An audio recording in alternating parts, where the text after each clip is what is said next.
Hello, everyone, and merry day after Christmas. well, it just doesn't have the same ring to it, does it?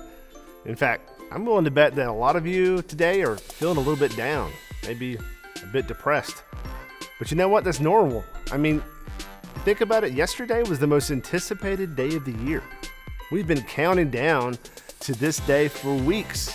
For weeks, we have been surrounded by Christmas movies and shows and Christmas music. Some of you since the day after Halloween. No judgment. We changed our living spaces with lights and candles and trees. We went to parties and made special recipes that only come out once a year.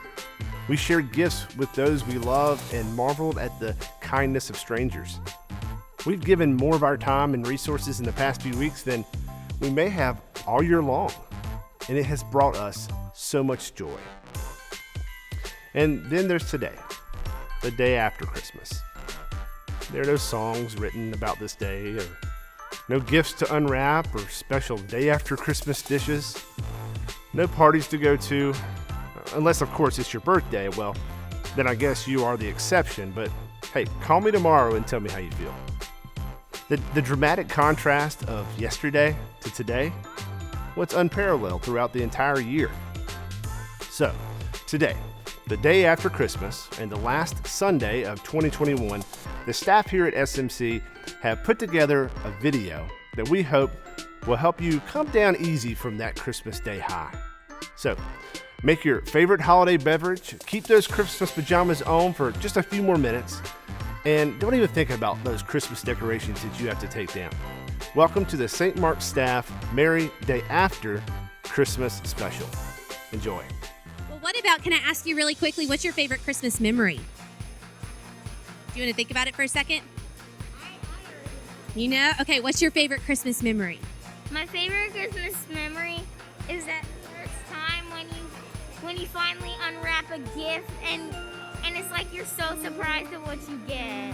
That's a great answer. I love that. Do you want to answer too? I like it when you're eager to know what's in the present and then you open it and then it's something amazing. Is it what you expect it to be? Is that usually when you get excited? Yeah. Well, thank you, girls. I appreciate your answers. Merry Christmas. Probably when my grandparents go to our house for Christmas morning, and then we go to their house for the afternoon. It's really fun. Probably always decorating the tree. Yes. You were telling me you're doing that this weekend, right? Coming up? Yeah. Awesome. Are you excited? Mm-hmm. Well, thank you.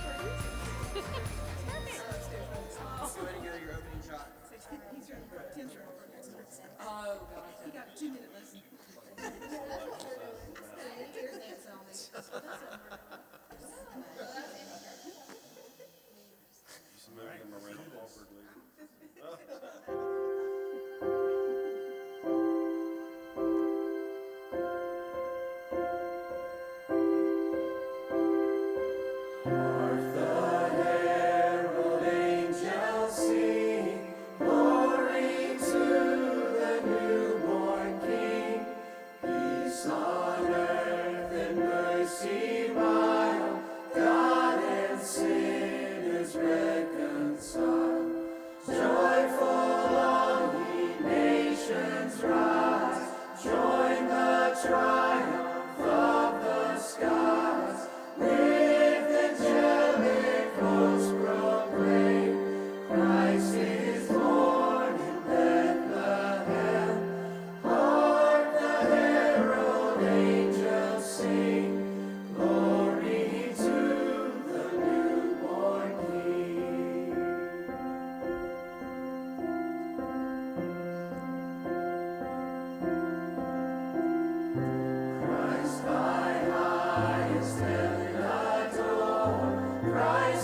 One of my favorite movies during the Christmas season is Christmas Vacation.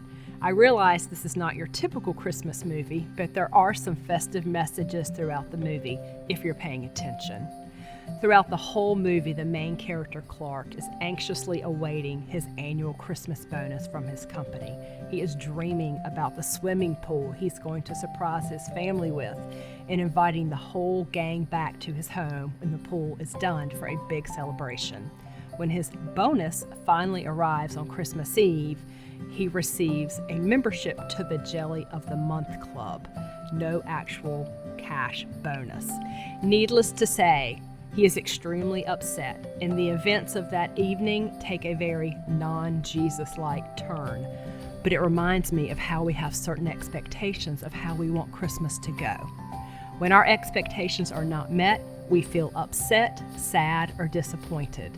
I'm encouraging everyone to remember last year when a lot of us did not get to see our families during Christmas. Do your best to relax your expectations and simply enjoy the people you're surrounded by. It's a list of memories because we have a family Christmas with my brothers and sisters and stepmother and all that every year. And this will be the first year my stepmother can't be there because she has dementia. So it'll be, we'll remember all the past ones and think of the future, right? Because there's lots of kids and children involved, right? Yolanda, what about you? My favorite one is whenever my whole family comes together on Christmas Day and we have brunch, and then that's when we really celebrate our Christmas. So we do that every year. So my grandmother has a small church that plays Silent Night when you open up the door. As a kid, it was my favorite thing. I still have the box that it came in from 1976 when I requested that at some point in time it become mine. So it's been in my family. It's been with me probably for 30 years. First thing I set out every Christmas.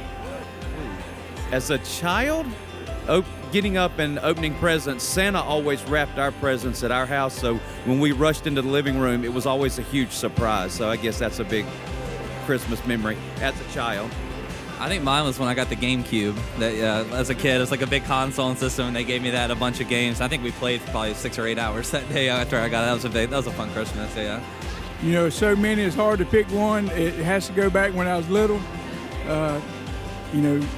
Getting up Christmas morning, waiting to see what's under the tree. When I was a little girl, getting up and couldn't wait to see what Santa brought, and just being excited about unwrapping presents. Absolutely. And that's all there is to it. Thank you. That's perfect.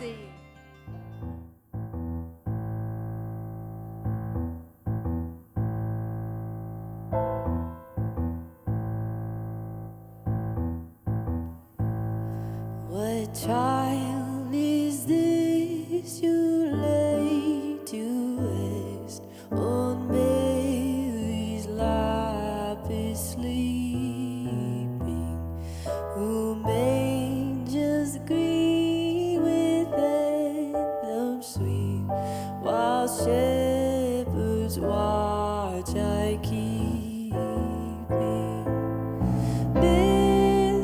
This is Christ the King, whom shepherds guard and angels sing. Haste, haste to bring him love, the babe, the Son of Mary.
King, whom shepherds guide and angels sing. Haste, haste to bring him, Lord, the babe, the Son of Mary. Mary, this is Christ the King, whom shepherds guide and angels sing. Haste, haste to bring him, Lord, the babe, the Son of Mary.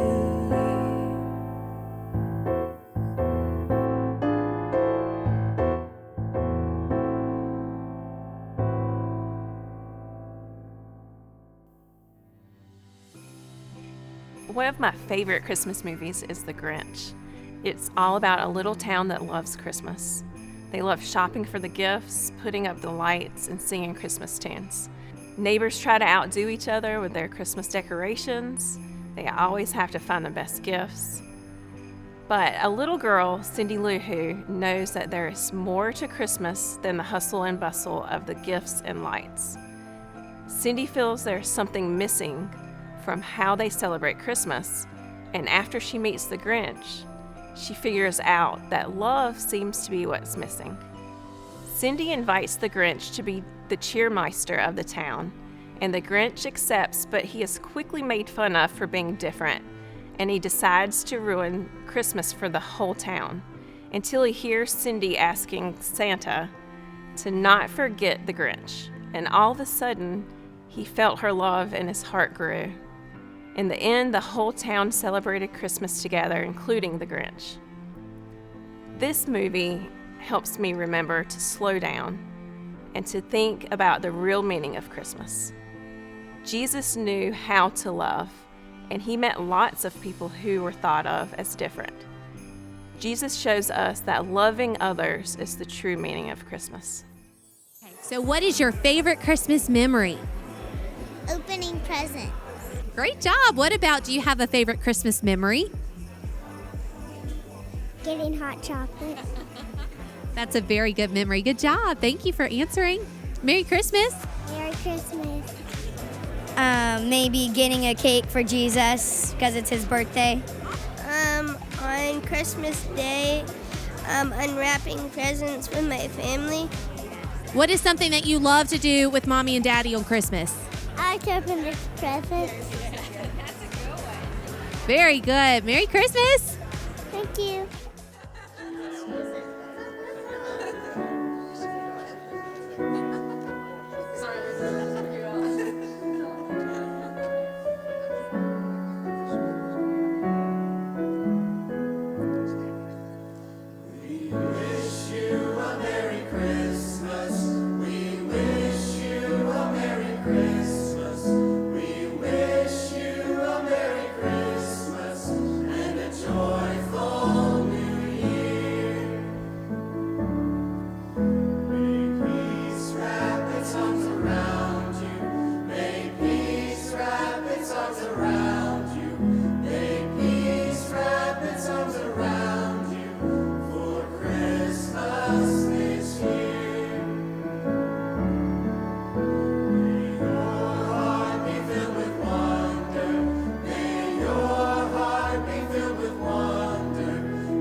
Years ago, I was living through a demanding and stressful personal season of ministry.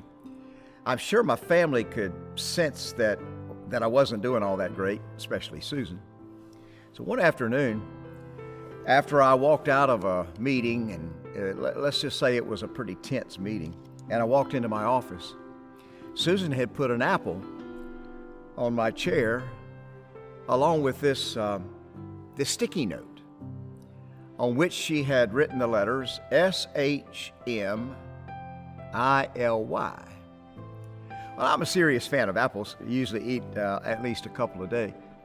But I couldn't make the note make any sense. So later that day when I walked into the house just before dinner, first thing I did was I took the sticky note and I stuck it on my forehead. And I said, hey, look, the apple was great, but I don't get it. That's when she handed me a copy of a story that prompted the apple and the note. Here's the story. This person writes, my grandparents were married for over a half a century. They played their own special game from time to time after they had met each other. The goal of their little game was to write the letters S-H-M-I-L-Y in a surprise place for the other to find. They took turns leaving S-H-M-I-L-Y around the house. And as soon as one of them discovered it, it was their turn to hide it next. One time, my grandma, she poured out a large mound of sugar on the kitchen table and scratched out the word S-H-M-I-L-Y. They would sometimes smear the word in the dew on the windows overlooking the patio where my grandma always fed us warm homemade pudding.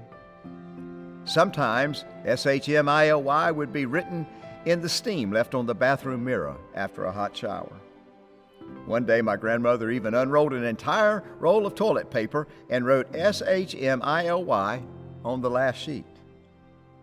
Tiny notes with S-H-M-I-L-Y would pop up on dashboards and car seats, or sometimes even taped to the steering wheel. There were times when the notes would be stuffed inside of shoes or left under pillows. This mysterious word was as much a part of my grandparents' house as the furniture. It took me a long time before I was able to fully appreciate their little game, but I never doubted their devotion or allegiance to each other. Love was more than a little game for them.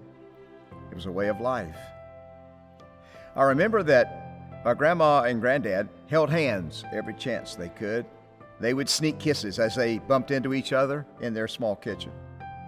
My grandma would whisper to me about how cute my granddad was and how handsome he had become over the years. She used to say, I know how to pick a good one.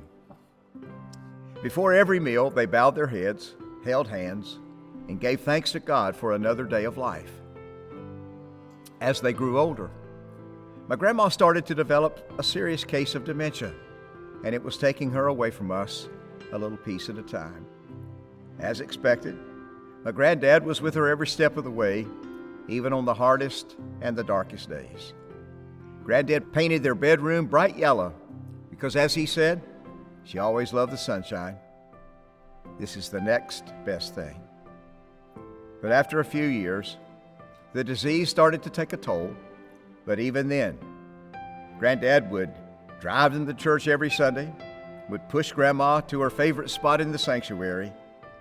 But time and disease were wearing her down. And then one day it happened. My grandma was gone, slipped away peacefully in her sleep. At Grandma's memorial service, the word S-H-M-I-L-Y, Schmiley, was scribbled on pink ribbons in bright yellow. When the crowd began to leave the church, my aunts, uncles, and cousins all gathered around Grandma one last time. We were all surprised when Granddad also stepped up closer to where Grandma was lying quietly and peacefully, and he began to sing to her. It was a soft lullaby. I stood there shaking in my grief, but I will never forget the moment. I realized that I had been privileged to see a kind of deep devotion that only comes along a few times in a lifetime. My granddad sang a simple tune about Schmiley. See how much I love you. Every time I think about that love story, I wonder if maybe if we could get on board a time machine and travel back to Bethlehem and look into that small birthing room with a teenage couple and their newborn. And if somewhere on the walls of that space, what if there was a simple message written by the hand of the God of the universe? Schmiley. I know this much. When God wanted to communicate how valuable you are, and me too, he crawled up on a cross, stretched out his arms, and he said, I love you this much. And I'm still holding on to that promise that every knee will bow one day in heaven and on earth, and every tongue confess the name of Jesus. Merry Christmas. I love you all. Well, there you have it. The St. Mark's Staff Merry Day After Christmas special. Well, it's over, and I hope it lifted your spirit. This week, as you put away another Christmas and begin to reflect over the past year, we want to invite you to share communion with us on New Year's Eve, December 31st. Come by anytime between 6 and 7 to the original sanctuary and spend a few moments inviting God into the new year. Also look out for more information of how you can get connected to the St. Mark's community. So, one last time, Merry Christmas. See you next year.